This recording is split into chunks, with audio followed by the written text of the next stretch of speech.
tower that stands at the center of the world is said to lead to paradise.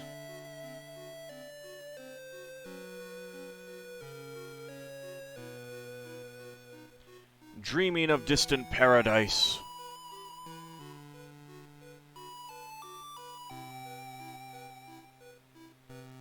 many have tried to learn this tower's secret.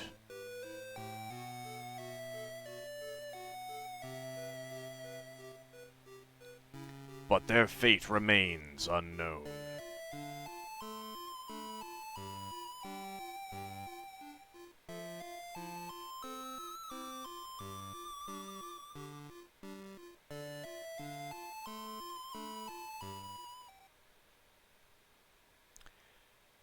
And now there is another.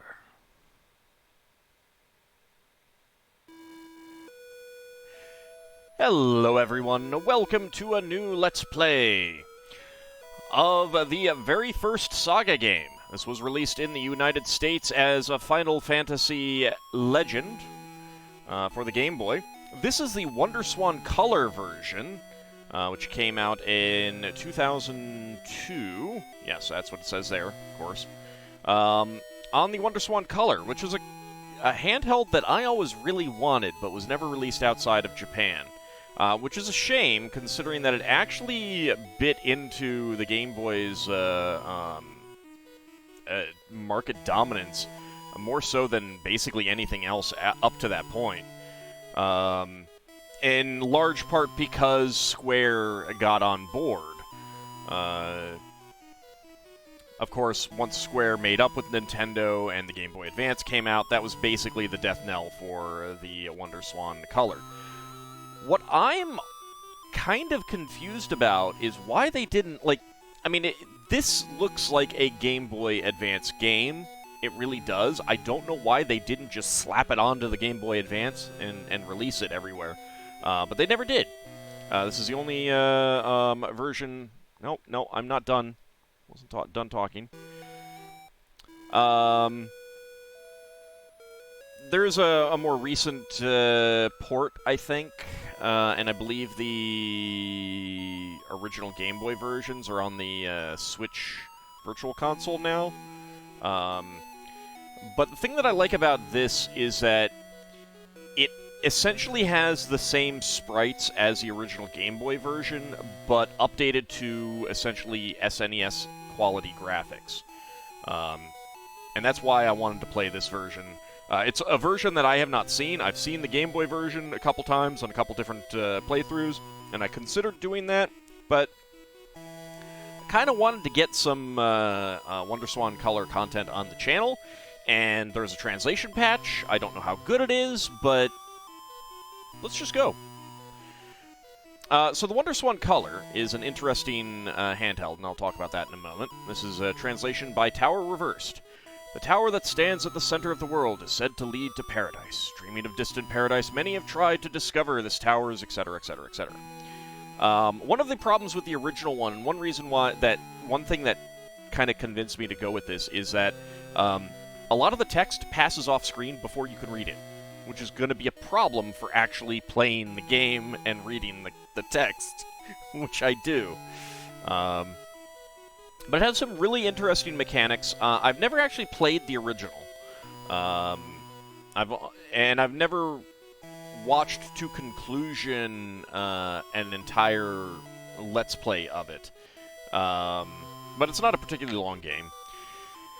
So, character creation, we have the choice of a human male, human female, ESPer male, ESPer female. Of course, it was Mutant in the original English translation. Scissorbug, Red Bull, Ratman, and Zombie. And these are all monsters. So we have essentially the choice of human, mutant or ESPer, and monster. Leveling up is very different for each type of character. Humans don't level. You have to get them potions. They drink those potions, and that will make them stronger. They do have the highest potential out of all of the characters. So I will be having a human, but that's not what we're going to start with. We also have the Mutants or ESPers. They level up a bit more like Final Fantasy II, where after a battle you will get some stat gains and stuff like that. And they also have the chance to learn abilities. One downside of them is that they can only equip 4 items, whereas humans can equip 8 items. And then monsters can equip no items.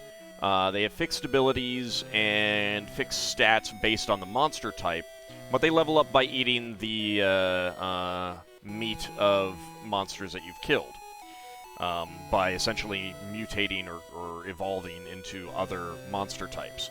And you have different categories, like Scissorbug is a category, or it's the earliest enemy in a category. Red Bull is the earliest enemy in a category. Ratman is the earliest enemy in a category, and Zombie. Actually, I think Zombie is level 2, and that's in its. No, actually, it's probably its own category. I'm not sure. I don't know all of it. But there's a really complex way that, depending on the monster you are and the monster's meat you eat, you grow into a different thing. Sometimes that can be bad. Generally, it's going to be either good or good-ish, as in not terrible. I have not planned out how I'm going to grow my monsters, but I'm just going to roll with it, and we'll see what we get. There's a number of changes to the Wonderswan Color version that make it a little bit easier to deal with, and I'll talk about that in a moment. But we are going to go with an ESPer female as our main character. One of the big advantages, you start with a saber, which is a really good weapon, but more importantly, it's worth a lot of money. Human females also start with them, but yeah, we're going to be selling that right away, because that's worth a lot of money. You don't, unlike most RPGs, where you start with a little bit of cash, you start with no money in this one. So as I was saying, the Wonderswan Color is a really interesting handheld because it has 2 D-pads on the left, and then an A and a B button on the right, and a start button in the middle. No select button, no other buttons, no shoulder buttons, but 2 D-pads. And the second D-pad is used for some things. I debated on how to do that, either by using the thumbsticks on my PlayStation 2 controller, but that would have prevented me from using the actual D-pad on my controller, and I don't like moving in tile-based games with the stick when I can use the D-pad. So I've instead done my shoulder buttons, L and R 1 and 2, as the Y buttons. I don't think you need to use those for anything other than menuing in this, so it shouldn't be an issue. Let's go ahead and make our main character. ESPer female, this will be Ellie. Okay. And it just tosses us here. But we are in that opening dialogue where it said there is another one who wants to find paradise by ascending the tower. And that's us. That's us. Alright, so we have a guy here. You're leaving? Then visit the guild and assemble a party. Before I do anything else, let's go into the configuration menu. Dash setup on fast, that's fine. Auto target is on. Redirect attack if target dies. So you can actually turn that off. Monster preview change when eating meat. I'm going to leave that on. That's something you couldn't do in the original. I don't know exactly how it's going to work in this, but I'm going to leave it on. That seems like a good thing. Message speed, I'm going to bump this all the way up. And here we can set up our Y buttons. I may play around with this. I don't know. I don't really need to. But we have a gallery. We'll take a look at that in a moment. We've got order, equip, and the first thing that we want to do is unequip the saber. Now, it says 50 there on our sharp-pointed sword, which, sabers aren't exactly sharp-pointed swords, but whatever. And the thing is that is not like a damage. That is not a value. That's actually a durability. This game has durability in it. And if you use those weapons, they will be reduced in their value. So you want to sell this right away rather than use it a little bit. But it is powerful. This tower reaches to heaven. Thank you, sir. And that heart times 3, basically if you die and you get revived, that takes a heart. There are some... You can buy more hearts, but they're very expensive. And so you kind of want to avoid the death, if you can. But you can replace those hearts with a lot of money. And there are some later abilities that allow you to revive without it. My goal is to not have people die very often, so... Alright, let's go ahead and get a new person. We are going to get a human female. And this is going to be Min, a.k.a. Elmandretta. Let's get a monster. Now, I'm going with 2 monsters. It is arguably not the most effective choice. But I'm thinking that that's going to be more fun.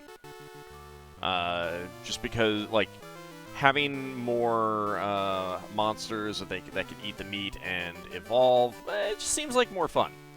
Now, one thing that you might notice is that the humans and the ESPers that you can recruit are actually slightly less powerful than your starting one.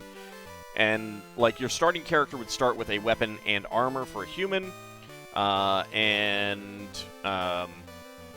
it was specifically a saber for the human female and saber for the ESPer female.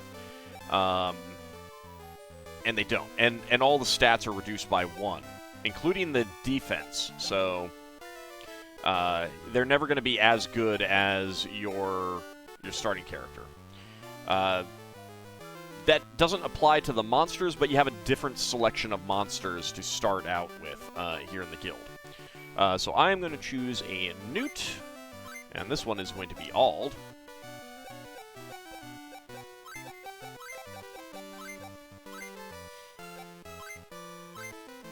And we'll get an Albatross. And this one will be our good friend Crow.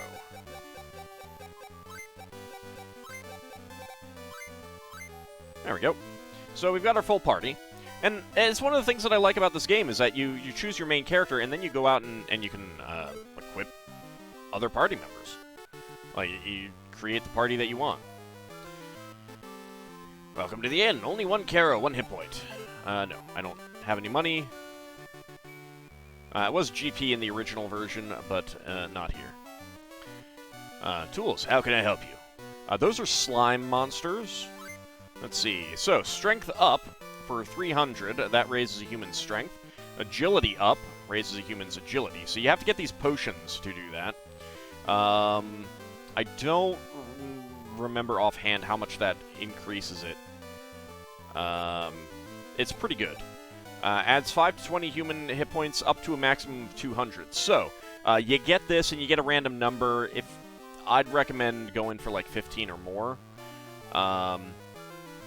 Up until you hit 200. After that, any hit points 200 potions only give you 1. So, but they're not too expensive either. Potions recover recover hit points. X potions recover many hit points. Antidotes relieve poison status. Eye drops relieve dark status. Returner brings someone back from death. I believe that does use a heart. And there's the heart. Add 1 heart, which is actually cheaper, but this actually that might be bring them back from death without losing a heart. I'm not sure.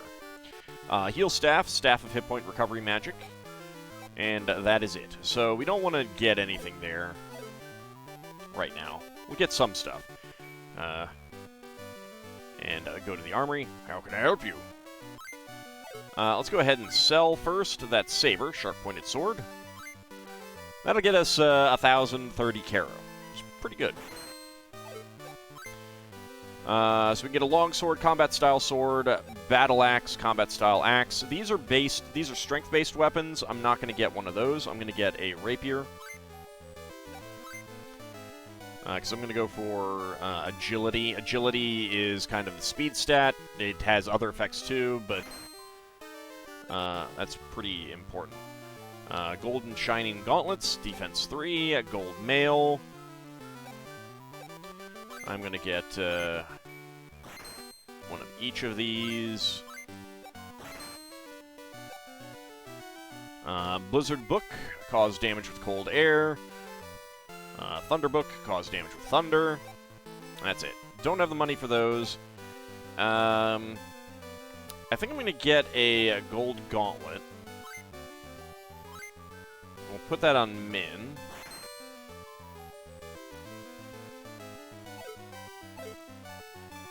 And then I'm going to go get...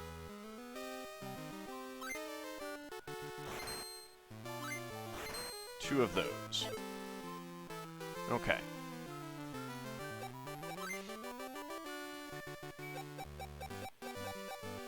Use crystals. I don't know what those are. Alright, I'm going to wait till we're at near the end of the episode and save it before doing that. And these episodes are going to be a little bit shorter just because I don't really... Like, the game is not particularly long and it goes pretty fast. So I'm not going to have these go as long as normal. But let's talk to everyone else around town. There's another town southeast of here.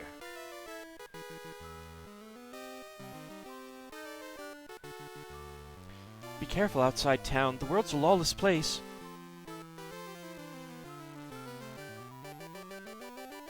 There's a couple other people for us to talk to.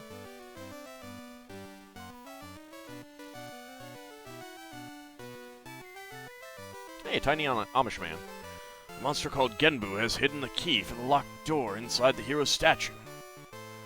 Alright, so we got a Genbu person around. That is named for one of the, let's see, 4 celestial kings of Chinese mythology, I think? Something like that. If you lose all your hearts, you can't be revived. Welcome to the Chateau of Revival. Just 100 Caro. Who shall be revived? So yeah, 100 Caro to bring someone back to the back to life, but that does definitely use a heart. I'm guessing the returner does not, but I don't know for sure. And that is an in.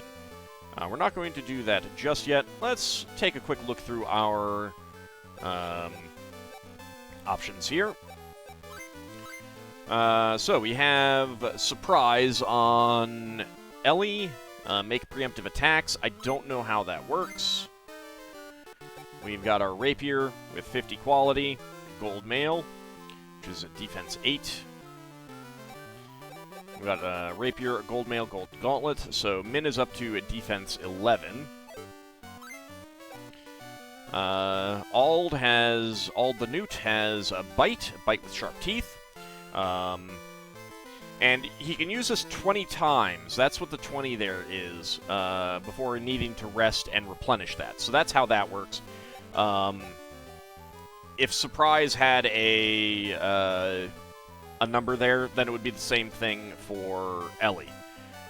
Humans cannot use magic at all. That's why they have mana 0.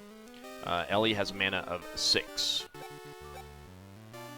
And vulnerable to cold attacks. So I believe that either does like 50% or double damage extra. I'm not sure. It's one of the two. And then the Crow, the Albatross, has Beak, attack with sharp beak, strength 6. And he is resistant to earthquake attacks, which I believe means that you are completely immune. There's a few different types of these, and I believe with one exception, that means that you're immune if you are strong against them. So that's what we have on our characters so far. If we go to the gallery, we can take a look at the monsters that we have discovered. We've got Lizard, Newt, hit points 40, strength 5, defense 7, agility 4, mana 2. We get details, bite, and cold. And then we have a bird, albatross. So enemies will be in, monsters will be in certain group types. We got Beak and Quake. So that's all we have, and you can get a nice picture. We'll be meeting these types of monsters as well. So that's actually a pretty neat thing. This functions as both a monster gallery for our own monsters and for the monsters that we encounter. I believe there are 4 pages. That's what it looks like. Let's see. 1, 2, 3, 4, 5. No, 5 pages. 25 enemy types, not including some special types. Insect Man, fish, plant, insect, crab, octopus, snake, birdman, rhino, tiger, worm, lizard, wolfman, oni, chimera, snake woman, devil, slime, skeleton, eye, zombie, ghost, golem, bird, and dragon. So those are the various monster types, and there's a complex formula. I will be glancing at it, but one of the reasons why I wanted to play this was because of that preview. One thing that the original game did not do is that when you finished a fight and your mutant / ESPer gained some stats or abilities, it didn't tell you. And you had to check after a fight. You had to just, like go in, see, okay, did any stats go up? Hit points? Anything? That kind of thing.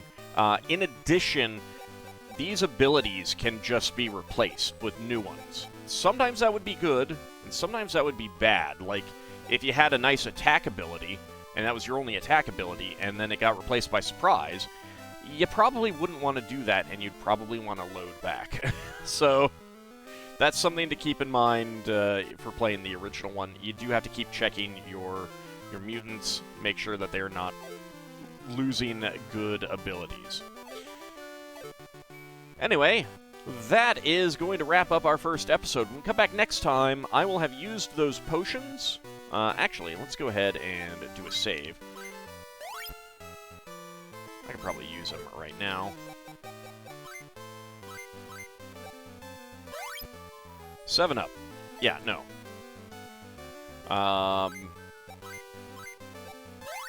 And 11 up. So yeah, both of those would be bad. I do not want those. There was a nice, auto reset in the original. Oh, hey, there is. Alright, so start and A and B does the same thing. So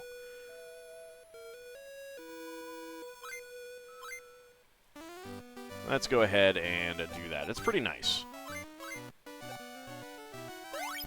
19 up. Okay, let's go ahead and save that.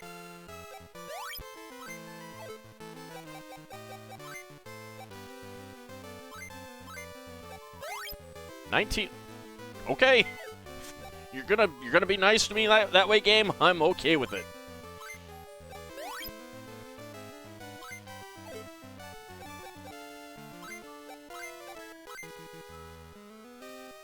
And put him in the front. Ellie has pretty good defense. Let's see. 11, 8, 7, and 3. Yeah, so that's good. Attacks will generally be going more towards the people in the front row. So, that is going to wrap up our very first episode. When we come back next time, we'll actually leave and start adventuring. See you then, everyone.